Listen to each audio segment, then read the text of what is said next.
আজ আমরা বানাবো কিভাবে 10 মিনিটের মধ্যে ফ্রাইড রাইসটা রেডি করতে পারি, সেটাই আপনাদের সাথে শেয়ার করব। চলুন দেখে নিই কিভাবে বানাচ্ছি। তার আগে চ্যানেলটা সাবস্ক্রাইব করে নেবেন আর পাশে থাকা বেল আইকনটা প্রেস করে দেবেন। আর রেসিপিটা কেমন লাগলো লাইক করে জানাতে কিন্তু ভুলবেন না, আর কমেন্ট করতেও কিন্তু ভুলবেন না। চলুন দেখে নিই কি কি লাগছে।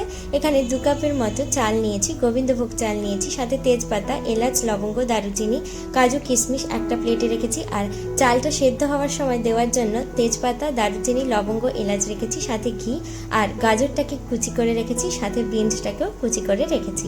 এবার প্রথমে চালটাকে সেদ্ধতে বসাবো। এখানে হাঁড়িতে পরিমাণ মতো জল দিয়ে যেগুলো ফোড়নগুলো রেখেছিলাম ওগুলো দিয়ে দেবো, সাথে এখানে 2 চামচের মতো সাদা তেল দিয়ে দেব। চাইলে আপনারা ঘিও দিতে পারেন। চালটা সেদ্ধ করে নেব। এটাকে 90% সেদ্ধ করব, তার বেশি সেদ্ধ করব না।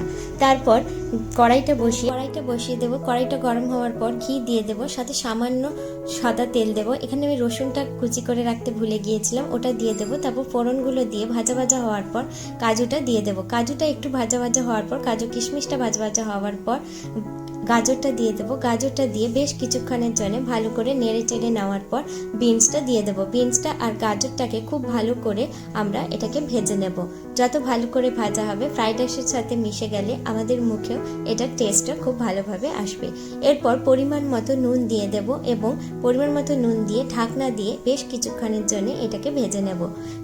এই সময় ফ্লেমটা মিডিয়াম ফ্লেমে থাকবে। যখন একদম ভালো করে ভাজা ভাজা হয়ে যাবে, যে আগে থেকে চালটা সেদ্ধ করে রেখেছিলাম চালটা দিয়ে দেব এবং এই সময় ফ্লেমটা লো ফ্লেমে থাকবে। এরপর ভালো করে সবজিগুলোর সাথে চালটাকে মিশিয়ে নেব এবং ওপর থেকে পরিমাণ মতো নুন দিয়ে দেব এবং পরিমাণ মতো চিনি দিয়ে দেব। চিনিটা আপনারা আপনাদের পরিমাণ মতো দেবেন। আমি এখানে 1 চামচের মতো চিনি দিয়েছি। দিয়ে ভালো করে এটাকে ওপর নিচ করে উল্টে পাল্টে নেব। নামিয়ে নিলেই তৈরি হয়ে যাবে আমাদের 10 মিনিটের ফ্রাইড রাইস। আপনারা এটা চিকেনের সাথে সার্ভ করতে পারেন বা চিলি চিকেনের সাথেও সার্ভ করতে পারেন। আপনাদের কেমন লাগলো রেসিপিটা আমাকে কমেন্টে জানাতে কিন্তু ভুলবেন না। আমি পারো, আপনারা দেখছেন পারো রান্নাঘর। ভালো থাকবেন, সুস্থ থাকবেন, নতুন নতুন রান্না করতে থাকবেন। আর চ্যানেলটা সাবস্ক্রাইব করতে ভুলবেন না। আর রেসিপিটা ভালো লাগলে লাইক করে দেবেন। আর কেমন হলো কমেন্টে জানাতে কিন্তু ভুলবেন না। বাই।